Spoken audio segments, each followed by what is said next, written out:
আসসালামু আলাইকুম। এই যে আমি আঙ্গুর গাছে ওষুধ দেবো, সেটাই সবাইকে দেখাচ্ছি। এই যে এটাতে দিতে কিন্তু অনেক ভালো হয়,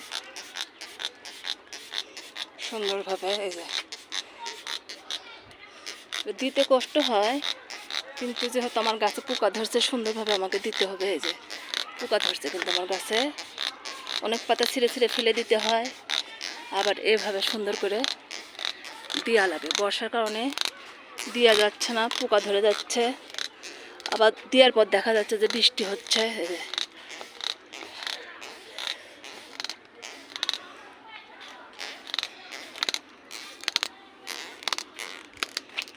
এখানে আমার 3টা আঙ্গুর গাছ, এর আগেও আমি দেখাইছি। এই যে ওষুধ দিয়ে দিলাম, কিন্তু তারপরেও বৃষ্টি আছে, করার কিচ্ছু নেই। মাশাআল্লাহ অনেক ভালো হয়েছে, এখনো ফুল ধরেনি। কিন্তু আঙ্গুর গাছে কি মাসে ফুল ধরে আমি সেটাও কিন্তু জানি না। সবাই ভালো থাকেন, সুস্থ থাকেন। আল্লাহ হাফেজ।